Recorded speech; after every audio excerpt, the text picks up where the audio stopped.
신권 정치 또는 신정 정치라는 단어가 있습니다. 이것은 지배자가 자신의 권력이 신으로부터 주어진 절대적인 것이라고 주장하여 그가 다스리는 백성들에게 절대적인 복종을 요구하는 그런 정치 체제입니다. 이러한 신권 정치의 권력과 힘은 그들이 믿는 신을 섬기는 신전에 집중이 되어 있습니다. 이런 이유로 구약에 등장하는 고대 근동의 여러 나라에는 많은 신전들이 존재했습니다. 어떤 신전에는 10,000명이나 되는 사람들이 거주하는 그런 신전도 있다고 전해집니다. 이렇게 거대한 신전에서 매년 행해지는 절기 행사와 축제와 제의 등을 통해 왕과 제사장들이 그들의 권력을 강화시켰고 신들을 이용해 백성들을 통치했던 것입니다. 동일한 관점으로 구약의 역사를 바라보는 일부 구약학자들은 이스라엘의 두 번째 왕인 다윗도 이러한 고대 근동의 지배 이데올로기를 이용해 이스라엘을 통치했다고 주장할 때도 있습니다. 하지만 다윗에게는 당시 고대 근동의 다른 국가들의 왕들과는 무언가 다른 점들이 많았습니다. 사무엘하 24장에는 다윗이 인구조사를 시행하고 스스로를 자책하는 모습이 묘사되고 있는데요. 사무엘하 24장 10절 말씀입니다. 다윗이 백성을 조사한 후에 그의 마음에 자책하고 다윗이 여호와께 아뢰되 내가 이 일을 행함으로 큰 죄를 범하였나이다. 여호와여 이제 간구하옵나니 종의 죄를 사하여 주옵소서. 내가 심히 미련하게 행하였나이다 하니라. 인구조사는 세금을 징수하기 위한 전 단계입니다. 그리고 동시에 한 나라의 군사력을 측정할 수 있는 아주 기본적인 조사입니다. 이것은 왕의 권한이자 왕의 책임입니다. 하지만 다윗은 이 일에 대한 선지자 갓의 책망을 받고 사무엘하 24장 17절 말씀과 같이 스스로를 책망하며 나와 내 아버지의 집을 치소서라고 하나님께 간구하고 있는 것입니다.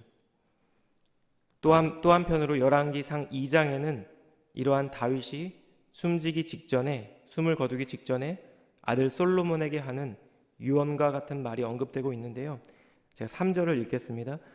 내 하나님 여호와의 명령을 지켜 그 길로 행하여 그 법률과 계명과 율례와 증거를 모세의 율법에 기록된 대로 지키라. 그리하면 내가 무엇을 하든지 어디로 가든지 형통할지라. 여호와께서 내 일에 대하여 말씀하시기를 만일 내 자손들이 그들의 길을 삼가 마음을 다하고 성품을 다하여 진실이 내 앞에서 행하면 이스라엘 왕위에 오를 사람이 내게서 끊어지지 아니하리라 하신 말씀을 확실히 이루게 하시리라. 다윗은 분명 고대 근동 여러 나라 중 하나인 이스라엘을 다스리는 왕이었지만 그에게는 스스로 하나님을 섬기는 종이라는 분명한 자기 인식이 있었습니다. 하나님 앞에서 다윗이 누구인지 그리고 하나님을 향한 그의 믿음과 신앙이 어떠한지는 그가 지은 여러 편의 시편을 통해 우리는 더 명확하게 확인할 수 있는 것입니다. 오늘 저희가 이 아침에 함께 읽은 이 시편 21편은 왕에게 주시는 하나님의 구원과 하나님의 복을 깨닫게 하는 일명 제왕시로 분류되는 시편입니다.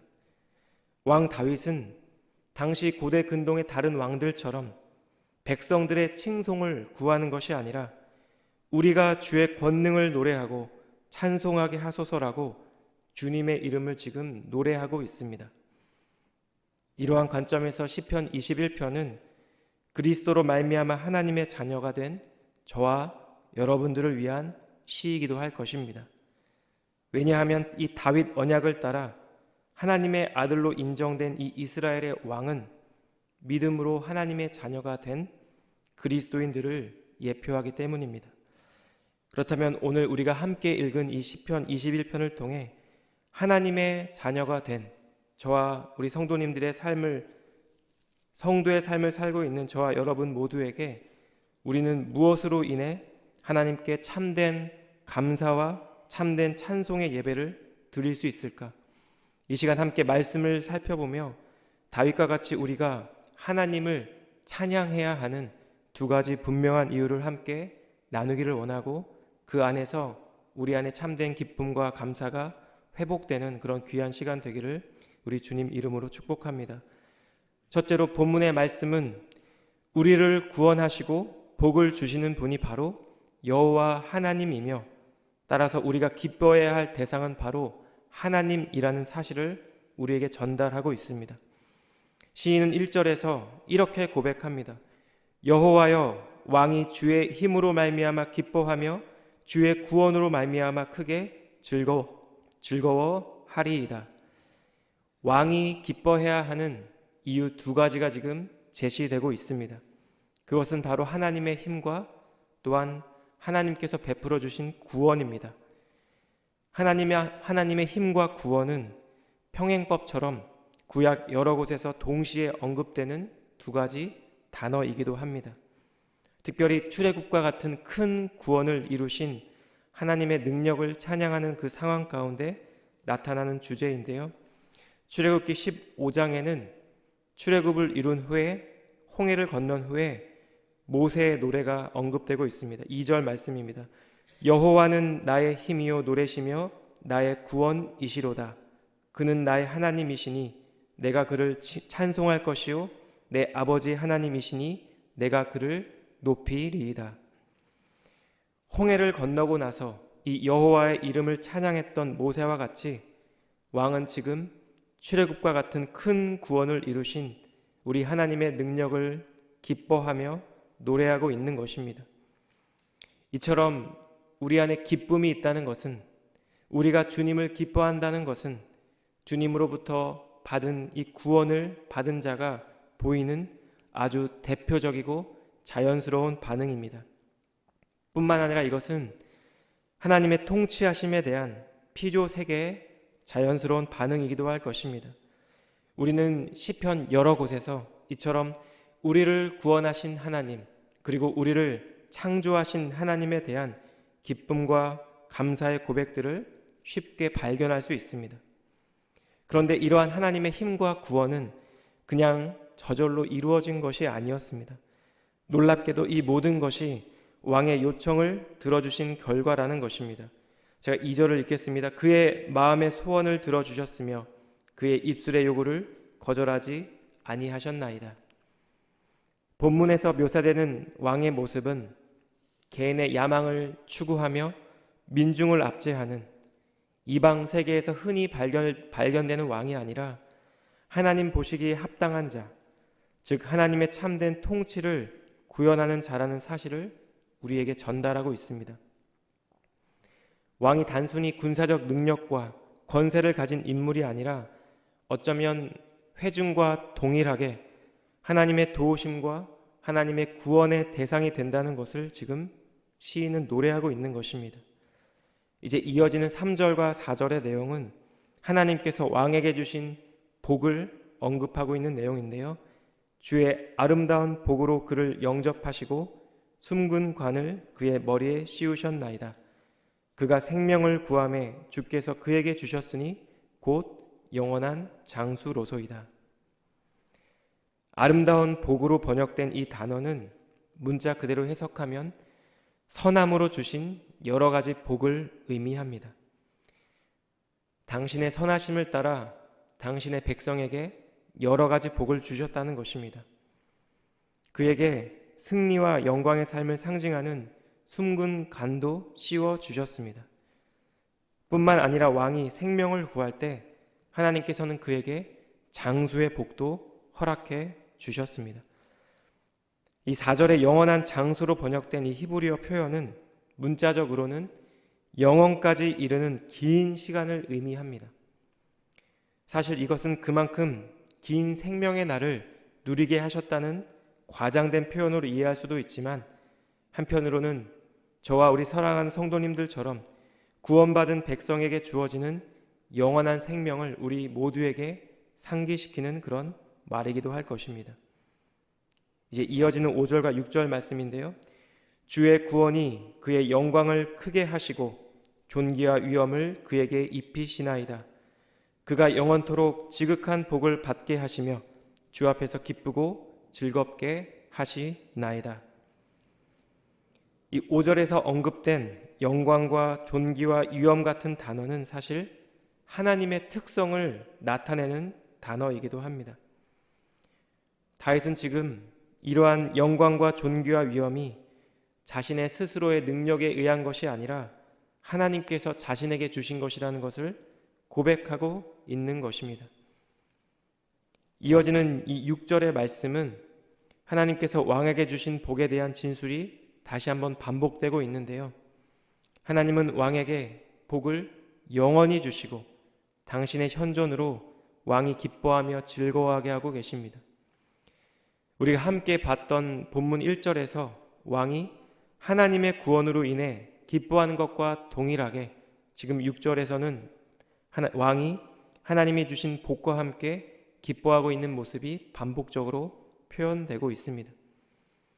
이렇게 1절에서 함께 살펴보았던 6절까지의 말씀이 하나님께서 왕에게 행하신 일, 구원을 베풀어 주시고 복을 내려주시는 이 하나님의 모습을 기뻐하며 노래한 후에 이제 7절에서 시인은 마치 종합적인 진술처럼 하나님을 향한 왕의 신뢰와 하나님의 인자하심을 고백합니다.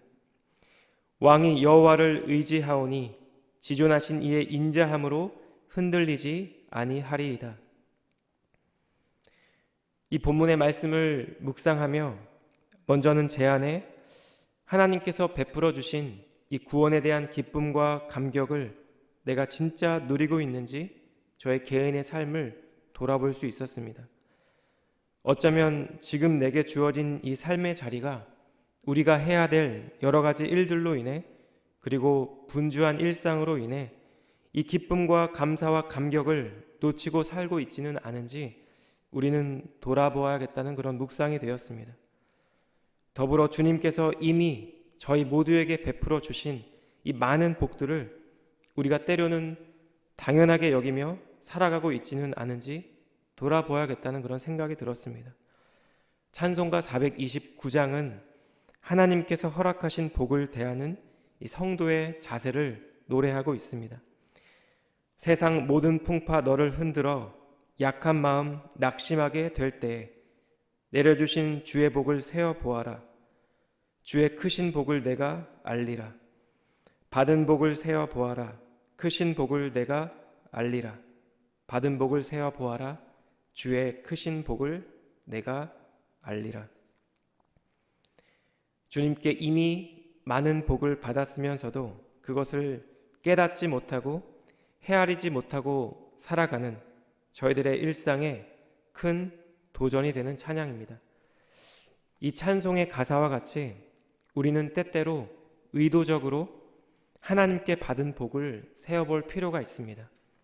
그렇지 않으면 우리는 주어진 상황과 환경에 의해 하나님께서 이미 허락하신 그 복을 복으로 인식하지 못하고 하나님께 감사하지도 하나님을 기뻐하지도 못하는 삶을 얼마든지 살 수 있기 때문입니다. 제가 최근에 이런 비슷한 경험을 했었는데요. 제가 미국으로 유학을 오기 전에 저에게는 또 저의 가정에게는 몇 가지 기도의 제목이 있었습니다. 함께 몸을 이루고 사랑하며 섬길 수 있는 교회 공동체를 만나는 것, 학교 내에서 일을 할 수 있는 잡을 통해 학비를 마련하는 것, 그리고 낯선 타지에서 두 자녀들이 잘 적응하고 건강하게 지내는 것이었습니다. 그렇게 시간이 흘러 아직 팬데믹이 한창이었던 올해 봄학기를 바쁘고 분주하게 보내고 있는 가운데 어느 날 문득 제 안에 이런 낙심이 있었습니다. 학업도 사역도 일도 그리고 자녀를 돌보는 일도 어느 것 하나 내가 제대로 잘하고 있는지 의구심이 들었던 것입니다. 그런데 그런 생각을 하는 가운데 저는 그 원인을 저의 바쁜 일상, 내게 주어진 많은 해야 될 일로 돌리고 있는 저의 모습을 스스로 발견하게 된 것입니다. 그런데 가만히 생각해 보면 지금 저에게 주어진 여러 일들이 저의 삶의 자리가 이미 한국에서부터 하나님께 기도드렸던 대로 하나님께서 신실하게 예비하시고 허락해 주신 삶의 자리라는 것을 제가 문득 깨닫게 되었던 것입니다. 찬송가 429장의 가사와 같이 세상의 모든 풍파가 마치 나를 흔드는 것처럼 느낄 때, 우리의 약한 마음이 낙심이 될 때, 삶 속에서 만나는 걱정과 근심이 나를 누를 때, 그리고 세상의 권세가 우리의 앞길을 막는 것처럼 느낄 그때 우리가 해야 하는 그것은 바로 주님께서 우리에게 베풀어 주신 구원의 은혜, 이미 우리의 삶 가운데 차고 넘치도록 부어주신 복을 세어보는 것입니다. 죄로 인해 죽을 수밖에 없었던 우리가 어떻게 예수님을 알게 되었는지, 어떻게 믿음을 갖고 예수님을 나의 구세주와 나의 주인으로 고백하며 하나님의 자녀로 사는 이 복을 누리게 되었는지 우리는 반드시 돌아보아야 한다는 것입니다.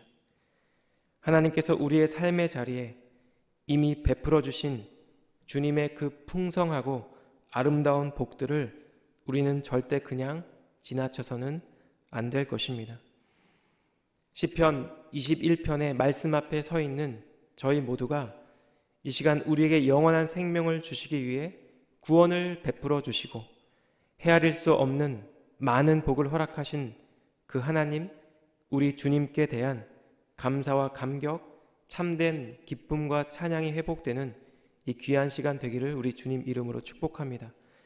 우리 사랑하는 성도님들의 평생의 삶이 여호와 하나님, 우리의 구원자이시며 우리의 창조주 되시며 우리에게 참된 복을 주시는 그분의 이름을 높여드리는 복된 삶이 되기를 주님 이름으로 축복합니다. 두 번째로 본문의 말씀이 전달하고 있는 것은 이것입니다. 우리에게 참되고 영원한 생명을, 영원한 승리를 주시는 하나님이라는 것입니다. 우리에게 참되고 영원한 승리를 주시는 분, 그분은 바로 하나님이라는 것입니다. 오늘 이 본문의 두 번째 단락인 8절에서 12절까지의 말씀에서 시인의 진술은 이제 2인칭으로 표현되는 왕에게 향하고 있는데요. 시인은 왕이 그의 원수들과 그를 미워하는 자들을 찾아낼 것이며 또 왕의 진노로 대적들을 소멸시킬 것이라고 선언하고 있습니다. 제가 8절과 9절 말씀을 읽겠습니다. 왕의 손이 왕의 모든 원수들을 찾아내며 왕이 오른손이 왕을 미워하는 자들을 찾아내리로다. 왕이 노하실 때 그들을 풀무불 같게 할 것이라. 여호와께서 진노하사 그들을 삼키시리니 불이 그들을 소멸하리로다. 9절 말씀의 상반절인 왕이 노하실 때 그들을 풀무불 같게 할 것이다 라는 말은 문자적으로 번역하면 당신이 나타날 때에 당신은 그들을 불타는 화덕 같게 만들 것입니다 라는 의미가 됩니다. 즉 다윗 왕과 그의 대적들이 마주하게 될 그때에 대적들이 불붙는 화덕과 같이 된다는 것입니다. 이처럼 왕의 진노로 대변되는 우리 하나님의 진노는 10절의 말씀과 같이 대적들의 후손에게까지도 미치게 될 것입니다. 이는 왕을 대적하는, 그리고 왕이 믿는 여호와 하나님을 대적하는 이 악인들에 대한 이 여호와 하나님의 진노가 얼마나 극심한지를 우리에게 보여주고 있습니다. 그리고 이제 이어지는 11절과 12절 말씀에서 시인은 하나님께서 친히 영원한 왕위를 약속한 다윗 왕조를 해하려는 자들로부터 하나님께서 지켜주실 것이라고 고백합니다. 비록 그들이 왕을 해하려 하여 음모를 꾸몄으나 이루지 못하도다. 왕이 그들로 돌아서게 하며 그들의 얼굴을 향하여 활 시위를 당기리로다. 비록 그들이 왕을 해하려는 음모를 꾸밀지라도 하나님께서 이를 이루지 못하게 하신다는 것입니다. 마치 왕이 대적의 얼굴을 관역 삼아 활을 쏘는 것처럼 대적에게 돌이킬 수 없는 치명상을 입혀 완전한 승리를 거둔다는 것입니다. 그리고 이어지는 오늘 시편의 마지막 절인 13절 말씀은 8절에서 12절까지의 내용에 대한 종합적 진술인데요. 여호와여 주의 능력으로 높임을 받으소서. 우리가 주의 권능을 노래하고 찬송하게 하소서. 시인의 고백은 다시 여호와 하나님을 향합니다. 여호와여 높임을 받으소서. 우리가 주의 권능을 노래하고 찬송하게 하소서. 어쩌면 겉으로 드러나는 것은 왕의 모습일 것입니다. 왕이 권세를 갖고 악한 자들을 찾아내 벌을 주고 그들을 멸하기 때문입니다. 하지만 저희가 기억해야 하는 것은 이 모든 일을 할 수 있는 이유가 우리에게 참된 승리를 주시는 하나님의 권능과 능력에 있다는 것입니다. 그렇다면 우리가 우리의 인생 가운데 정말 두려워하게 된 때는 언제일까요? 우리에게 근원적인 두려움을 주는 그 무엇은 무엇일까요? 그것은 바로 죽음을 앞두고 있을 때일 것입니다. 그것은 바로 나와 또한 나의 가족들의 죽음에 대한 문제일 것입니다. 그리스도를 구세주와 주인으로 고백한 성도들도 유한한 인간이기 때문에 언젠가 죽을 수밖에 없는 것이 현실입니다.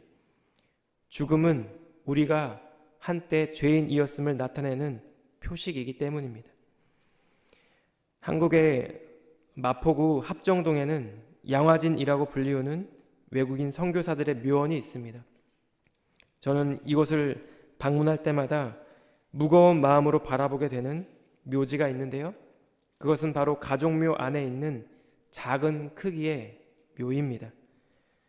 이 서북 쪽에 위치한 G구역에는 이 세상에 태어난 날과 생애를 마친 날이 같은 묘도 있고 1년 이내에 세상을 떠난 경우가 대부분인 그런 묘들이 많이 있다고 합니다.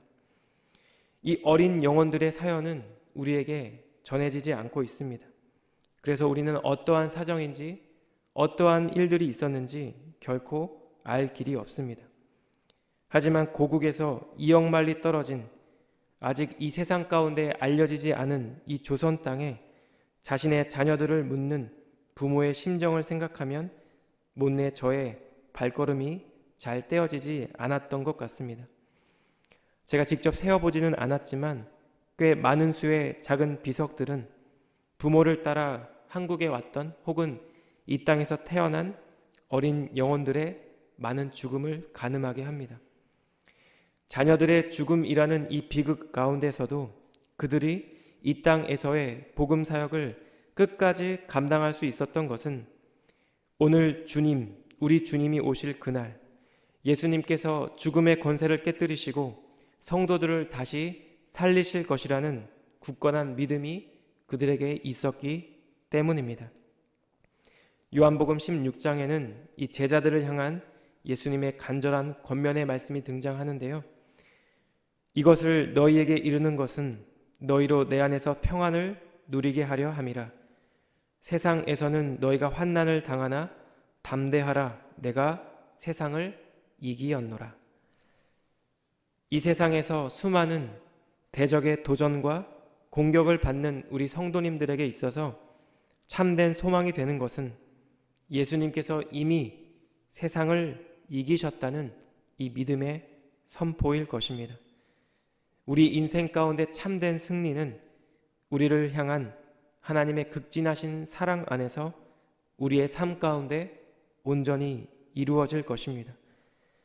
내가 확신하노니 사망이나 생명이나 천사들이나 권세자들이나 현재 일이나 장래 일이나 능력이나 높음이나 깊음이나 다른 어떤 피조물이라도 우리 주 그리스도 예수 안에 있는 하나님의 사랑에서 끊을 수 없으리라. 온갖 고난과 역경 가운데서도 바울을 향한 그리고 주님의 백성들을 향한 하나님의 사랑으로 승리했던 바울의 이 고백이 이 시간 하나님 앞에 서 있는 저희 모두의 고백 되기를 우리 주님 이름으로 축복합니다. 이미 세상을 이기시고 우리에게 참된 승리를 주시는 예수님과 동행하는 오늘 하루 복된 삶이 되기를 우리 주님 이름으로 축복합니다. 제가 말씀을 준비하며 우리 성도님들과 함께 부르고 싶은 찬양이 떠올랐습니다. 소진영 씨가 지은 오직 예수뿐이네라는 찬양인데요. 찬양을 아시는 분들은 눈을 감고 찬양을 올려드렸으면 좋겠습니다. 우리의 삶에 부어주신 우리 주님의 은혜를 다시 한번 깊이 묵상하고 우리에게 참된 평안과 위로 주시는 분 오직 예수님 뿐임을 고백하는 그런 귀한 시간 되었으면 좋겠습니다. 은혜 아니면 살아갈 수가 없네. 호흡마저도 다 주의 것이니 세상 평안과 위로 내게 없어도 예수 오직 예수뿐이네. 은혜 아니면 살아갈 수가 없네. 은혜 아니면 살아갈 수가 없네. 호흡마저도 다 주의 것이니 세상 평안과 위로 내게 없어도 예수 오직 예수뿐이네. 크신 계획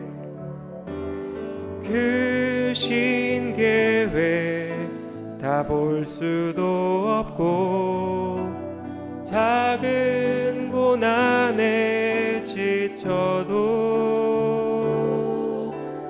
주께 묶인 나의 모든 삶 버티고 견디게 하시네.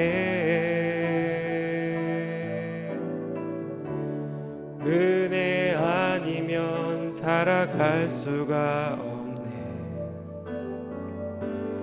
나의 모든 것 다 주께 맡기니 참된 평안과 위로 내게 주신 주 예수 오직 예수뿐이네. 거룩하신 주님, 오늘 하루도 우리 모두에게 귀한 하루를 허락해 주시고 이 아침 저희 모두를 하나님의 말씀 앞에 세우시니 감사합니다. 하나님 말씀을 통해 우리의 삶의 자리, 우리의 사역의 자리, 우리의 심령을 돌아보게 하시니 또한 감사합니다. 하나님, 다윗의 고백과 같이 우리 안에 베풀어 주신 구원의 은혜, 이미 넘치도록 받은 수많은 복들에 대한 감사와 기쁨과 감격이 회복되는 이 아침 되기를 원합니다. 하나님, 이 세상 그 어떤 것도 끊을 수 없는 그리스도의 사랑으로 인해 우리에게 참된 승리를 주신 주님의 은혜를 높여드리는 귀한 아침의 시간 되기를 원합니다. 하나님, 구원의 감격과 기쁨을 회복하는 것, 삶의 자리에서 주님의 흔적을 발견하는 것, 주님께서 허락하신 복을 복이라 인식하고 누리는 것, 이 모든 것이 우리 주님의 은혜임을 고백합니다.